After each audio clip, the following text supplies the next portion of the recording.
Hello YouTube, welcome to my channel, the SJC Museum. We're here in the museum again today, taking a look at glass insulators. Now, when I originally had this one out, I would have called it a kind of a blue aqua color, but looking through the viewfinder on the camera here, under this particular light, it definitely looks a lot more green than blue, but I'll let you guys be the judge of that. This particular one is what they call a Beehive Insulator. Maybe we can get it up towards the light if I can steady the camera long enough to focus.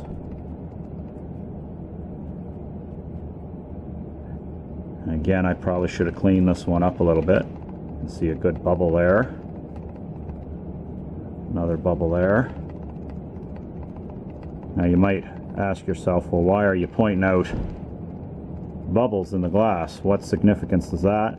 Well, insulators weren't exactly top of the line stuff to be producing money-wise, and didn't really need to be anything special when it came to bubbles or imperfections in the glass.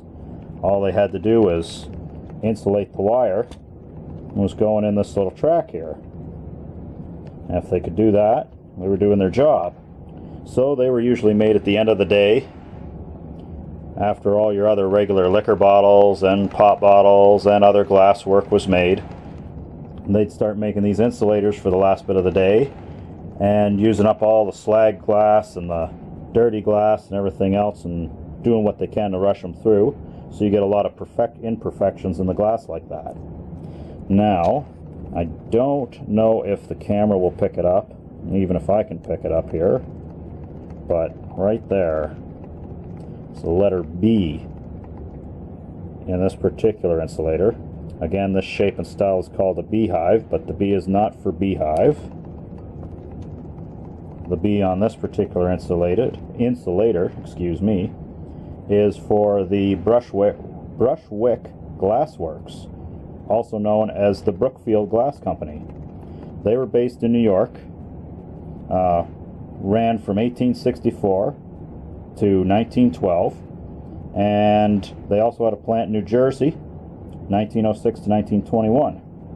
And they made insulators, they made pop bottles, they made beer bottles, all kinds of different glassware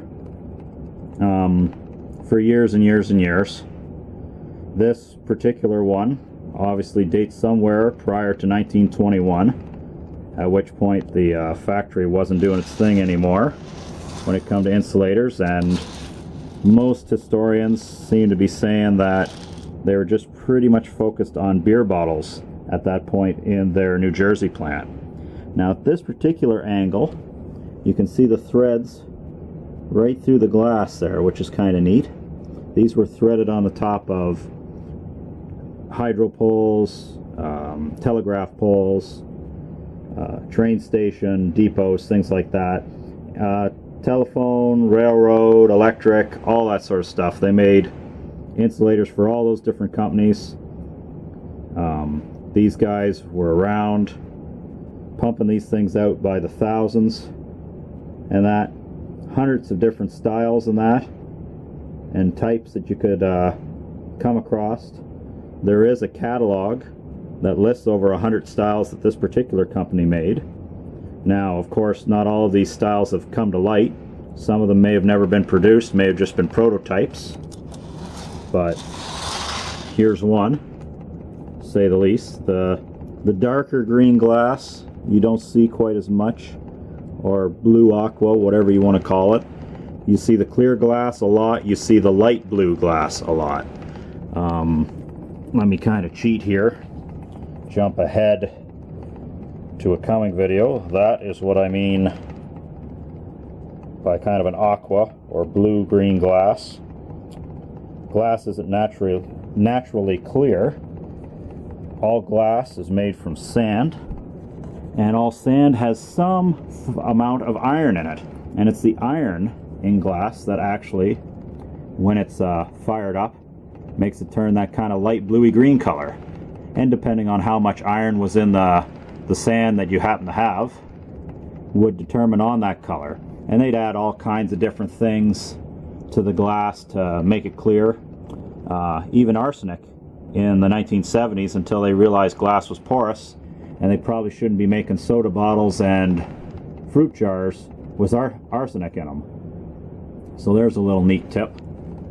Don't use your antique fruit jars for canning, because there's a good chance they'll have arsenic in them. Now, this particular one, you don't have to worry about that, because this isn't clear, and they didn't worry about making them clear, because nobody really cared what color they were up on top of the hydro pole, as long as they worked. But this one's kind of neat little piece. Got quite a few of these in the collection. Definitely have a collection. Got more than 5. As some of you who watch our channel may know, the rule at the SJC museum is if you got 5 or more or something, it's a collection. Now let me see if I can get in there for height. I don't know if you can read that guy there, but he's running at about 4.5 inches high, give or take about 3 inches wide at the base. Kind of a neat little piece. Really like the color that this is coming up under this light. It is one of my darker ones that I have in the collection. So hope you enjoyed this. There'll be more to come if anybody's interested in taking a video look at the rest of the insulators in the museum's collection. Let me know in the comments section and I'll dig some out. Alright, as always, like, share, and subscribe, and we'll see you next time. Bye for now.